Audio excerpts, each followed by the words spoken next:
La tormenta sobre la capital no era una simple lluvia, era un rugido del cielo que parecía querer lavar los pecados de una ciudad construida sobre el asfalto y la indiferencia. Adrián Santillán, el hombre cuyo nombre figuraba en las portadas de las revistas de negocios más influyentes del país, no recordaba cómo había terminado allí. Lo último que conservaba en su memoria, antes de que la oscuridad lo reclamara, era el brillo frío de una navaja bajo la luz de un callejón y el rostro de alguien en quien confiaba plenamente, su socio, Mauricio.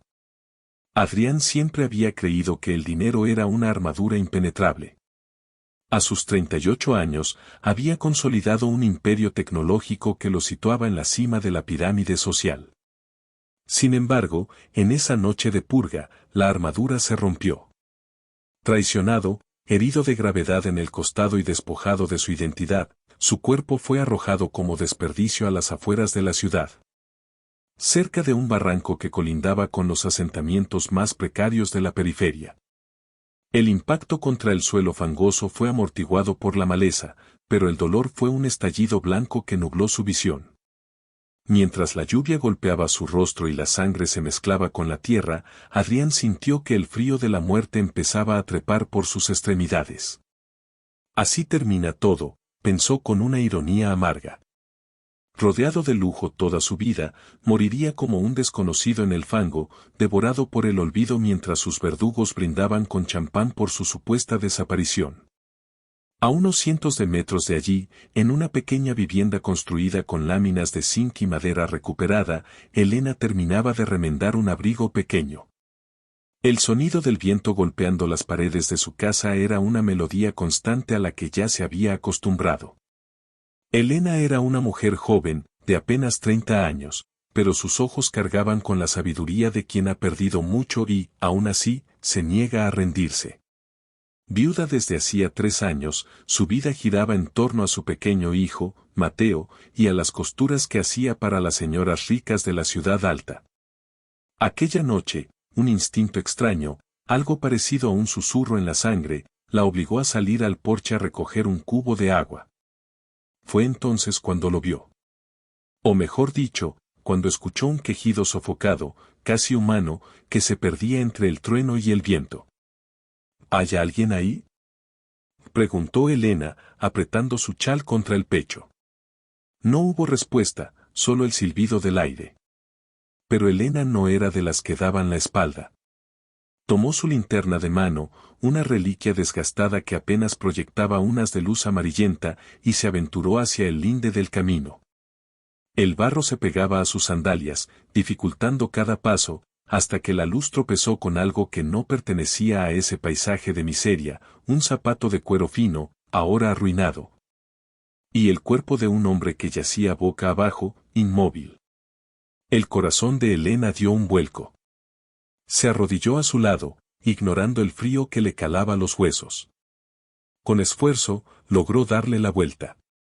El rostro del hombre estaba pálido, casi traslúcido, pero sus facciones eran finas, aristocráticas. A pesar de la suciedad y la sangre, era evidente que no era alguien de la zona. «Señor, ¿me escucha?», dijo ella, presionando la herida en su costado. Adrián abrió los ojos por un segundo. No vio a la mujer, solo una silueta envuelta en una luz tenue que parecía un ángel en medio del infierno. Antes de desmayarse de nuevo, su mano, instintivamente, apretó la de Elena. No era un gesto de poder, sino un ruego desesperado por la vida. Elena sabía que si llamaba a la policía, tardarían horas en llegar a ese sector olvidado, si es que venían.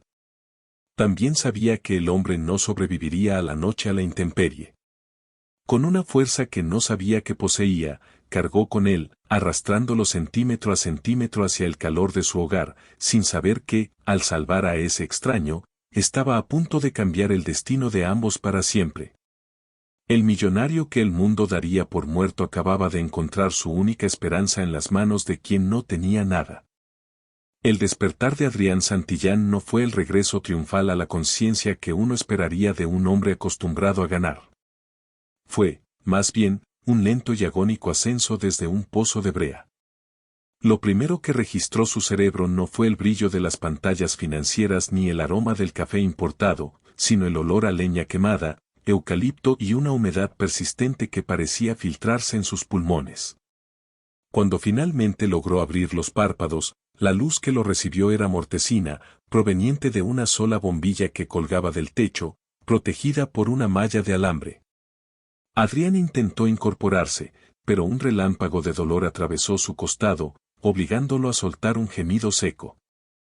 No intente moverse todavía, dijo una voz suave, pero firme. La herida se volvió a abrir hace unas horas y logré cerrarla, pero si se esfuerza, mis puntadas no servirán de nada. Adrián giró la cabeza con dificultad. Sus ojos, acostumbrados a la opulencia de los mármoles y el cristal, recorrieron la estancia con incredulidad. Las paredes eran una amalgama de tablones de madera vieja y láminas de cartón endurecido por las calorías. En un rincón, una pequeña estufa de leña irradiaba un calor reconfortante. Frente a él, sentada en una silla de madera desvencijada, estaba la mujer. Elena lo observaba con una mezcla de curiosidad y cautela. Llevaba el cabello recogido en una trenza sencilla y sus manos, pequeñas pero de nudillos fuertes, descansaban sobre un cuenco con agua tibia. ¿Dónde estoy?, logró articular Adrián. Su voz sonaba como si hubiera tragado arena. ¿Quién es usted? Está en mi casa. Es un barrio que no sale en los mapas turísticos, señor, respondió ella, acercándose para colocarle un paño húmedo en la frente. Me llamo Elena. Lo encontré anoche en el barranco, casi convertido en parte del lodo. Él intentó recordar, y entonces las imágenes regresaron como una avalancha, la cena con Mauricio, el desvío inesperado del chofer. La cara de odio de su socio mientras le decía que el mercado ya no necesitaba a un idealista como él, y el frío del acero hundiéndose en su carne. Un escalofrío que no tenía nada que ver con la fiebre recorrió su columna. Había sido dado por muerto. Para el mundo exterior, para su junta directiva y para su familia lejana, Adrián Santillán ya no existía. Mis cosas, mi teléfono, mi reloj, dijo él, buscando desesperadamente a su alrededor. Elena suspiró y señaló una pequeña mesa. Allí, limpios de barro pero claramente inutilizables, estaban los restos de un teléfono de última generación destrozado y una billetera de cuero vacía. A quien sea que lo tiró allí, no solo quería matarlo, quería borrarlo. Lo dejaron sin nada. Incluso su reloj, supongo que quien lo atacó se lo llevó como trofeo o pago. Adrián cerró los ojos, procesando la magnitud de su caída. De la noche a la mañana, había pasado de ser un titán de la industria a un fantasma en una choza de cartón. El contraste era violento. Miró sus manos, estaban limpias, pero sus uñas, antes perfectamente cuidadas, tenían restos de tierra que Elena no había podido quitar del todo. En ese momento, un niño pequeño, de no más de 5 años, asomó la cabeza por una cortina que dividía la habitación. Tenía los ojos grandes y curiosos de Elena. ¿Ya despertó el señor de la lluvia, mamá?, susurró el pequeño Mateo. Sí, hijo. Pero necesita descansar. Ve a jugar afuera un momento, la lluvia ya paró. Adrián observó la interacción. Había algo en la ternura de esa mujer y en la pobreza digna de la habitación que lo incomodaba profundamente. Durante años, él había firmado cheques para fundaciones benéficas, pero nunca se había sentado en la misma habitación que alguien que realmente conociera el hambre. Para él, la pobreza era una estadística, ahora, era su única protección. ¿Por qué me ayudó?, preguntó Adrián, volviendo su mirada hacia Elena. Podría haberme dejado allí. O podría haberme entregado a la policía. La policía no sube aquí a menos que haya un cadáver que recoger, contestó ella con una pizca de amargura. Y yo no dejo morir a la gente, señor. Ya he visto morir a demasiados. Además, usted me apretó la mano anoche. Fue como si me pidiera permiso para quedarse un poco más en este mundo. Adrián se quedó en silencio. El dolor físico empezaba a ceder ante una fatiga existencial mucho más profunda. Estaba vivo, sí, pero estaba roto. Sin su dinero, sin sus contactos y con su enemigo celebrando su muerte, no era nadie. Mañana intentaré buscar ayuda, balbuceó él, sintiendo que el sueño lo reclamaba de nuevo. Mañana, usted no podrá ni mantenerse en pie, sentenció Elena con suavidad mientras le acomodaba la manta remendada. Por ahora, solo es un hombre herido. El millonario, o quien sea que fuera antes de caer al barranco, se quedó afuera en la tormenta. Aquí, solo es Adrián. Descanse. Mientras el hombre caía de nuevo en un sueño profundo, Elena se quedó observándolo. Sabía que tenerlo allí era un peligro. Un hombre con ese tipo de ropa y esas heridas no terminaba en un barranco por accidente. Pero en su corazón humilde, no había espacio para el miedo, solo para la compasión que la ciudad de cristal arriba en la montaña parecía haber olvidado hace mucho tiempo. Los primeros 3 días en la casa de Elena fueron para Adrián una nebulosa de fiebre y fragmentos de realidad.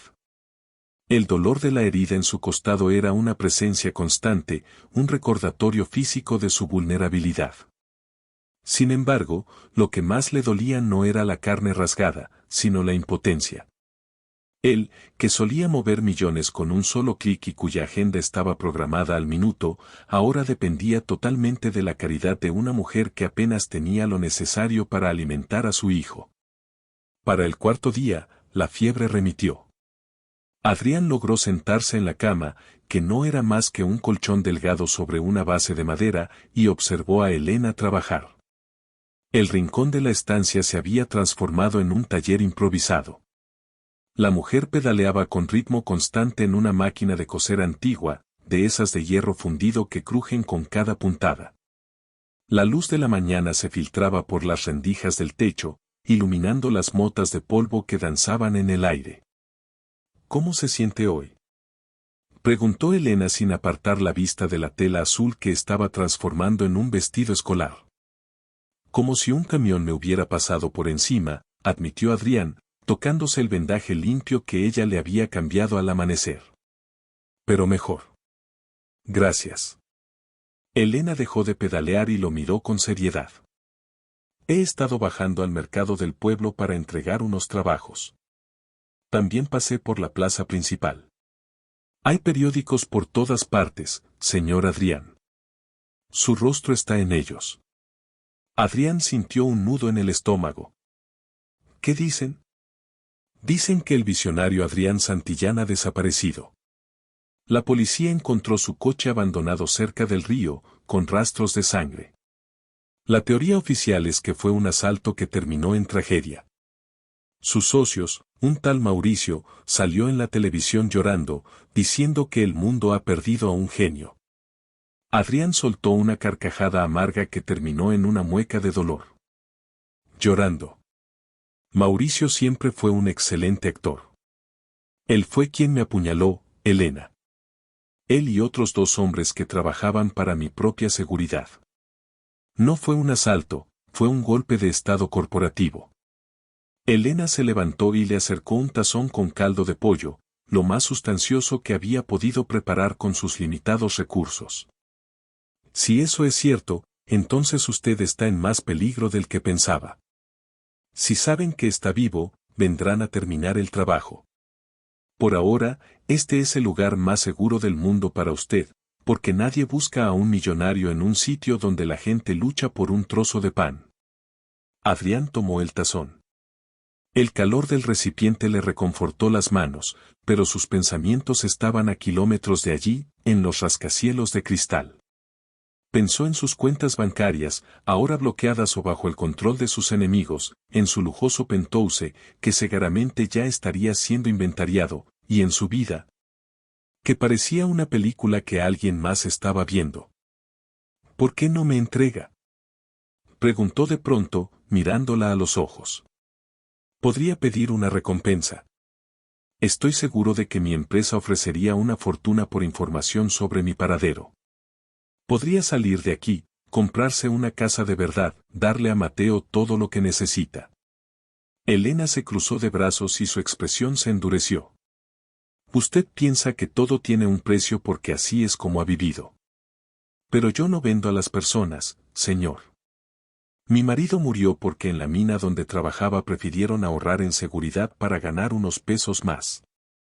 Sé lo que es que la ambición de otros te destruya la vida. No voy a ser parte de eso. Aquí somos pobres, pero no somos animales.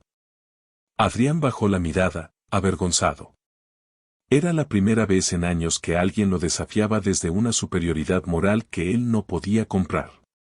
Durante los días siguientes, Adrián empezó a integrarse, a pesar de su debilidad, en la rutina de la casa.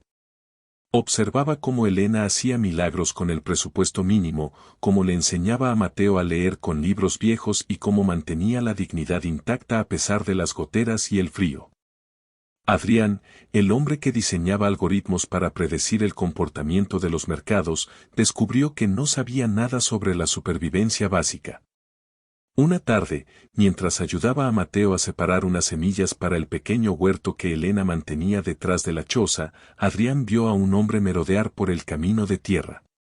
Era un hombre robusto, con una chaqueta de cuero desgastada, que miraba con demasiada insistencia hacia la casa de Elena.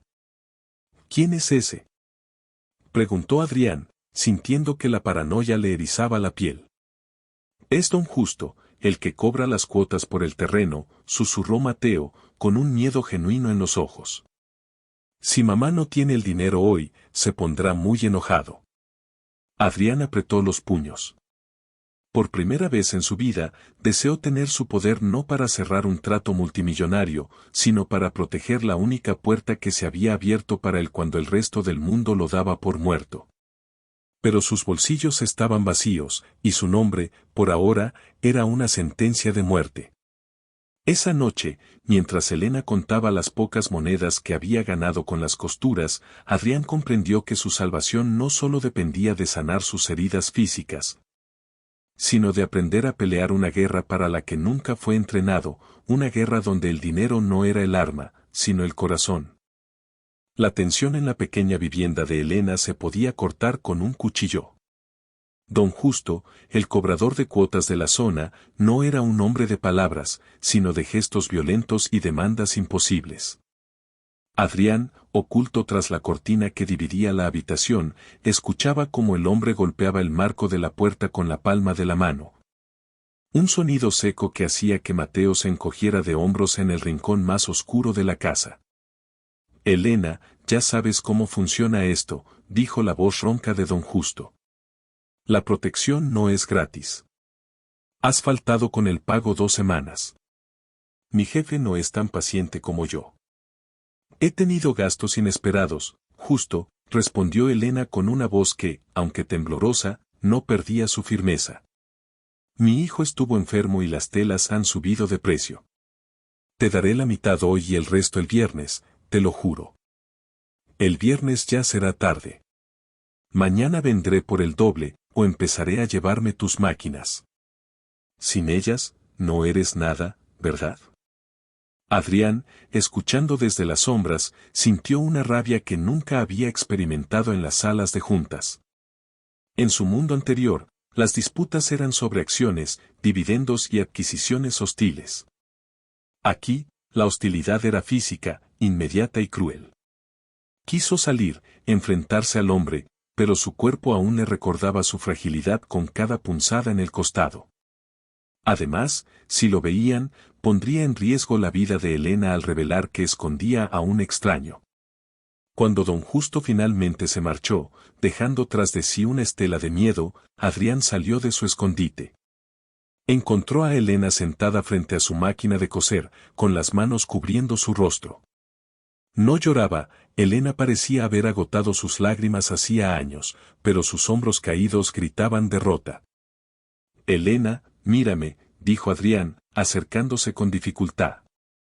Ella levantó la vista, y él vio en sus ojos una mezcla de cansancio y determinación que lo conmovió. Ese hombre no va a volver a tocar tus cosas, afirmó él. ¿Y cómo piensas evitarlo, Adrián?, preguntó ella con una sonrisa triste. Eres un hombre muerto para el mundo. No tienes tus cuentas, no tienes tu coche, ni siquiera tienes una identificación. Solo tienes una herida que apenas está cerrando.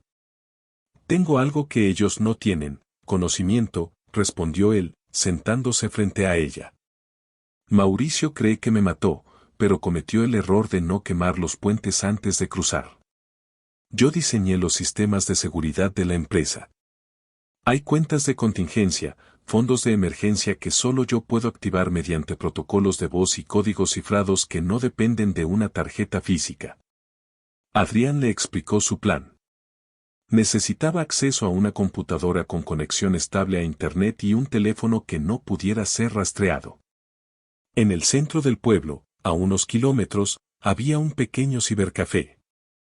Si lograba llegar allí y entrar en los servidores secundarios de su compañía, podría desviar una pequeña fracción de sus fondos personales, una cantidad insignificante para la empresa. Pero una fortuna para alguien como Elena, a una cuenta anónima. Es peligroso, advirtió Elena. Si te detectan, sabrán que estás vivo. Si no lo hago, don Justo te quitará lo poco que tienes.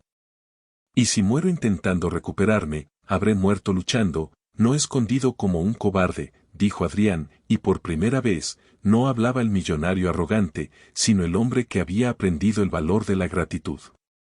Esa noche, bajo el amparo de la oscuridad, Elena ayudó a Adrián a caminar hacia el pueblo.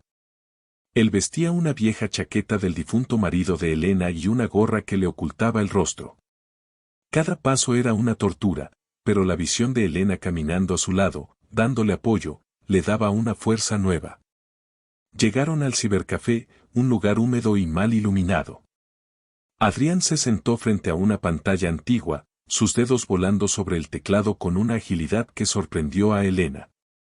Mientras las líneas de código desfilaban por la pantalla, Adrián sintió que recuperaba una parte de su alma. Accedió a la red, saltó 3 muros de fuego y llegó al núcleo de sus finanzas personales. De repente, un aviso parpadeó en rojo, acceso detectado desde ubicación no autorizada. Adrián maldijo en voz baja. Mauricio había reforzado la seguridad antes de lo previsto. Tenía segundos antes de que el sistema rastreara la IP del cibercafé. Con una maniobra rápida, ejecutó una transferencia de limpieza y cerró la sesión justo cuando la pantalla se volvía negra. ¿Lo lograste?, susurró Elena, mirando nerviosa hacia la puerta. He enviado el dinero a una cuenta puente. Mañana podremos cobrarlo en el banco del pueblo. Es suficiente para pagar a esos matones, comprarte máquinas nuevas y, Adrián se detuvo, mirando a Elena, y para empezar a preparar mi regreso. Pero mientras salían del local, un coche negro con vidrios polarizados pasó lentamente por la calle principal. Adrián se hundió más en su chaqueta. El juego de las sombras había terminado, el cazador se había dado cuenta de que su presa todavía respiraba. El regreso a la casa de Elena fue un trayecto cargado de un silencio sepulcral. Aunque Adrián había logrado movilizar los fondos, la sensación de ser observado no lo abandonaba. La adrenalina que antes lo mantenía alerta se estaba transformando en un miedo gélido, el miedo de quien sabe que ha dejado un rastro de migas de pan para los lobos. Al llegar, Elena cerró la puerta con doble cerrojo, algo que raramente hacía en un barrio donde la pobreza solía ser la única protección contra los ladrones. Adrián se dejó caer en la silla, agotado. Ese coche, murmuró Elena, asomándose por la rendija de la ventana. No era de por aquí. Los hombres de don Justo usan camionetas destartaladas, no sedanes de lujo con vidrios negros. Es Mauricio, respondió Adrián, con la mirada perdida en la llama de la pequeña estufa. El sistema le envió una alerta. Él sabe que solo yo conozco esas claves de contingencia. Ahora sabe que no fallaron al apuñalarme, sino al dejarme tirado en el barro. Al día siguiente, el ambiente en el pueblo cambió. No era solo la presencia de don Justo, quien llegó temprano buscando su dinero, sino el rumor de que hombres de la ciudad estaban haciendo preguntas en la plaza. Adrián entregó a Elena un fajo de billetes que había logrado retirar en un cajero automático antes de que la cuenta fuera congelada de nuevo. Págale a ese hombre, le instruyó Adrián. Y guarda el resto. Si algo me pasa, toma a Mateo y vete a la ciudad vecina. No mires atrás. No voy a dejarte solo, replicó Elena con una fiereza que sorprendió al millonario. Me trajiste problemas, es cierto, pero también me devolviste la esperanza de que mi hijo pueda tener un futuro. No soy de las que huyen cuando las cosas se ponen difíciles. La confrontación con don Justo fue breve. Al ver la cantidad de dinero, el matón quedó desconcertado. Su desdén habitual se transformó en una codicia cautelosa. ¿De dónde sacaste esto, costurera?, preguntó, contando los billetes con dedos torpes. Hice un trabajo grande para una señora de la capital, mintió Elena sin pestañear. Ya tienes lo tuyo. Ahora vete y no vuelvas por aquí en un mes. Don Justo se retiró, pero Adrián, observando desde la sombra, supo que el hombre hablaría. Un flujo de efectivo tan repentino en un lugar tan pobre era una señal de humo que atraería a los cazadores de Mauricio. Esa tarde, mientras Mateo dormía, Adrián y Elena se sentaron a planear su siguiente movimiento. Ya no se trataba solo de esconderse, se trataba de contraatacar. Adrián necesitaba una prueba física de la traición de Mauricio, algo que no pudiera ser borrado por un hacker o un abogado corrupto. Recordó que en su despacho personal, dentro de su mansión, guardaba una caja fuerte analógica con grabaciones de seguridad de la noche en que todo empezó. Tengo que volver a la ciudad, dijo Adrián. Pero no puedo entrar por la puerta principal. Yo puedo ayudarte, dijo Elena, tomando su mano. Mañana es el día en que entrego los uniformes escolares en la zona alta. Las camionetas de reparto entran y salen sin que nadie las revise demasiado. Si te escondes entre los rollos de tela, puedo meterte en el corazón del enemigo. Sin embargo, la conversación fue interrumpida por el sonido de neumáticos frenando sobre la grava seca. No era la camioneta de don Justo. Eran dos vehículos negros, imponentes y silenciosos, que se detuvieron justo frente a la humilde vivienda. Adrián sintió que el corazón le martilleaba en el pecho. Su herida aún le dolía, su cuerpo no estaba listo para una pelea, pero su mente ya estaba trazando rutas de escape. Elena, escóndete con Mateo bajo el suelo, en el hueco de las maderas, susurró Adrián con urgencia. Yo saldré por la parte de atrás para alejarlos de aquí. No. Chilló ella en un susurro. Te matarán en cuanto te vean. Si se quedan aquí, los matarán a ustedes también por ayudarme, sentenció él, con una autoridad que no admitía réplicas. Adrián se puso de pie, sintiendo la debilidad de sus piernas, pero la fuerza de un propósito que nunca antes había sentido. Ya no peleaba por una empresa o por una fortuna. Peleaba por la mujer que le había devuelto la vida y por el niño que lo llamaba el Señor de la Lluvia. Cuando la puerta de la casa fue derribada de una patada, Adrián ya no estaba en la estancia principal. Los hombres de negro, armados y profesionales, entraron con una eficiencia gélida.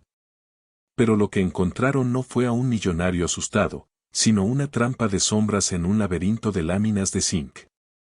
El caos en la pequeña vivienda fue breve pero intenso.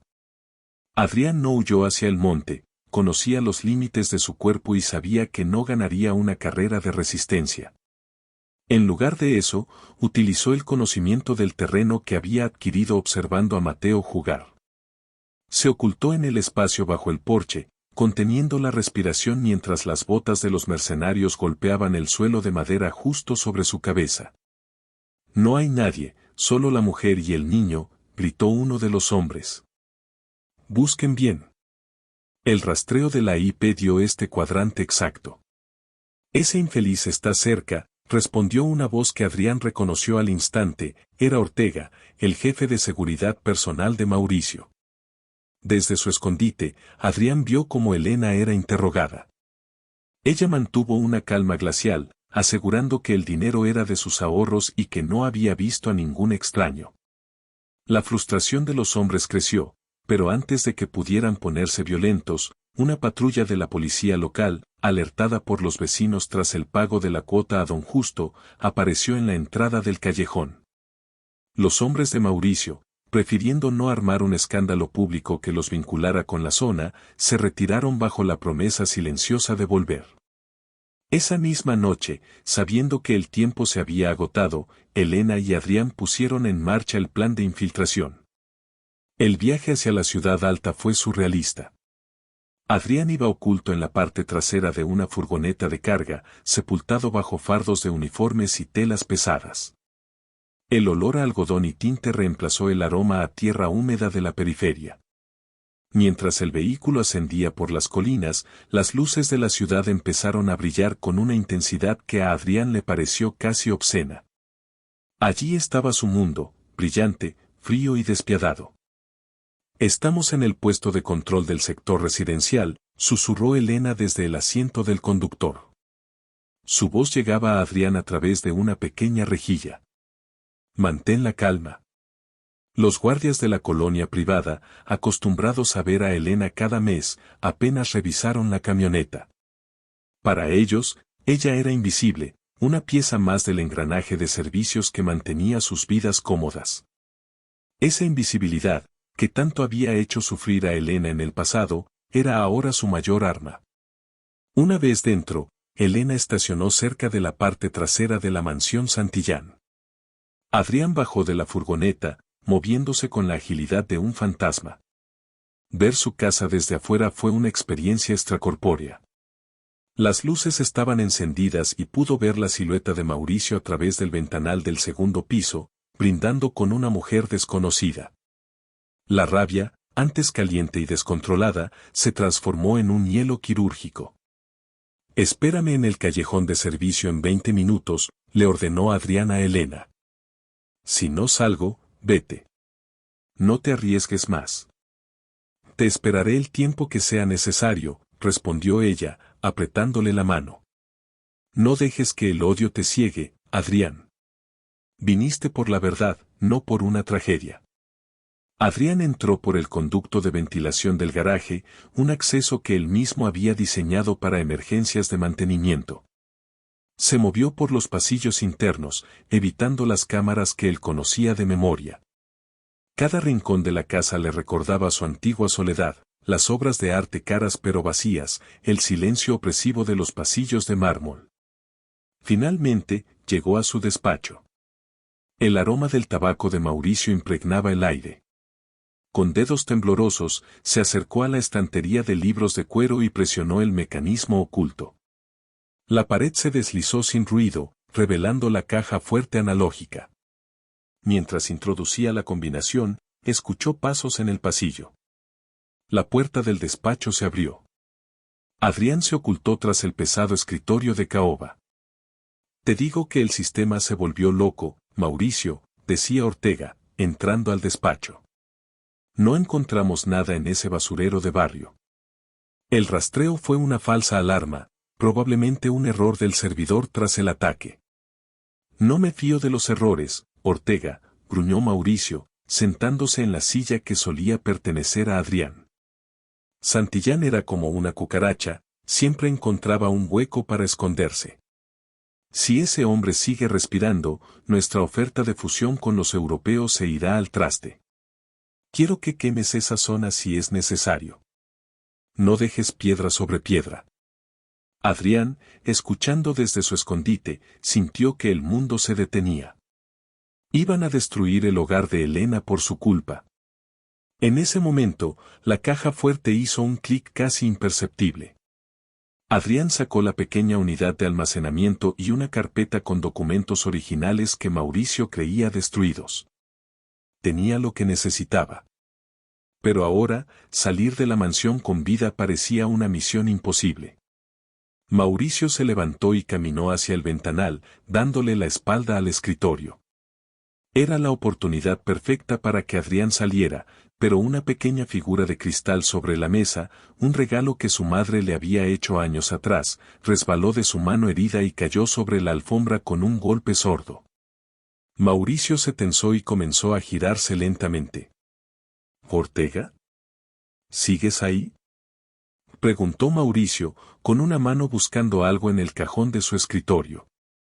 Adrián contuvo la respiración, con la prueba de su vida apretada contra el pecho, sabiendo que el siguiente segundo decidiría si recuperaba su imperio o si su tumba definitiva sería el suelo de su propia oficina. Mauricio sacó un arma del cajón, pero Adrián fue más rápido en su desesperación. No utilizó la fuerza, sino la psicología. Antes de que su antiguo socio pudiera apuntar, Adrián activó desde su teléfono, conectado automáticamente al sistema de sonido de la casa al reconocer su presencia, una grabación de voz que inundó la habitación. Era la voz del propio Mauricio, captada por los micrófonos de seguridad meses atrás, detallando el plan para eliminar a Adrián. El sonido de su propia traición resonando en las paredes de mármol paralizó a Mauricio. Adrián salió de las sombras, no como el hombre de negocios impecable de antaño, sino como un espectro de barba crecida y mirada endurecida, vistiendo la ropa humilde del marido de Elena. El muerto ha vuelto para cobrar sus deudas, Mauricio, dijo Adrián con una calma que aterrorizó al traidor. Ortega entró corriendo a la habitación, pero se detuvo en seco. Tras Adrián, en la pantalla gigante del despacho, se veía un contador de carga. Los archivos de la caja fuerte estaban siendo subidos en tiempo real a la nube. Con copia directa a la fiscalía y a los principales medios de comunicación. Si me disparas ahora, solo confirmarás la autoría de esos audios, sentenció Adrián. En 10 minutos, la policía estará aquí. No por una desaparición, sino por un intento de homicidio y fraude masivo. Mauricio, acorralado y viendo cómo su imperio de naipes se desmoronaba, dejó caer el arma. El poder que creía haber robado nunca fue suyo, siempre perteneció a la inteligencia y a la previsión de Adrián. Minutos después, las sirenas de la policía cortaron el silencio de la zona alta. Mientras los agentes se llevaban a Mauricio y a Ortega, Adrián salió de su mansión. No se detuvo a hablar con los periodistas ni a reclamar sus propiedades. Caminó directo hacia el callejón de servicio, donde la vieja furgoneta de Elena seguía esperando con el motor encendido. Elena lo vio acercarse y, por primera vez, las lágrimas asomaron a sus ojos. Adrián subió al vehículo y simplemente dijo, «Sácame de aquí. Llévame a casa». Un nuevo horizonte. Pasaron 3 meses. El escándalo financiero y criminal sacudió al país, pero Adrián Santillán se mantuvo alejado del ojo público. Aunque recuperó legalmente su fortuna y su empresa, ya no era el mismo hombre que valoraba la vida en cifras de 6 ceros. En el barrio humilde donde una vez fue arrojado para morir, las cosas habían cambiado. Donde antes había una choza de láminas, ahora se alzaba una estructura sólida y cálida, el primer centro de una fundación que Adrián creó para capacitar a mujeres en el oficio de la alta costura y el diseño. Elena ya no pedaleaba en una máquina vieja. Ahora dirigía el taller, supervisando la producción de una línea de ropa ética que combinaba la elegancia de la ciudad alta con la resistencia y el alma de la periferia. Mateo corría por un patio seguro, con acceso a la mejor educación que el dinero y el amor podían proveer. Una tarde, mientras el sol se ocultaba tras los mismos cerros que una vez fueron testigos de su caída, Adrián se sentó en el porche de la nueva casa de Elena. Ella le trajo un tazón de caldo, exactamente igual al que le dio cuando él no era nadie. ¿Extrañas tu torre de cristal?, preguntó Elena con una sonrisa, sentándose a su lado. Adrián miró sus manos. Ya no tenían la suavidad artificial de antes, tenían pequeñas cicatrices y la firmeza de quien ha trabajado la tierra. Miró a Elena, la mujer que lo salvó no solo de la muerte, sino de la vacuidad de su propia existencia. Desde aquí arriba se ve mejor el mundo, Elena, respondió él, tomando su mano. En la torre de cristal solo veía nubes. Aquí, por fin, puedo ver a las personas. El millonario que fue dado por muerto comprendió que su verdadera fortuna no estaba en el banco, sino en el barro de aquel barranco donde aprendió que la dignidad no tiene precio y que la gratitud es la única moneda que realmente compra la redención. Si te ha gustado esta historia, no olvides darle a me gusta y suscribirte al canal para no perderte los próximos capítulos. Activa la campanita para que YouTube te avise siempre que suba un nuevo video.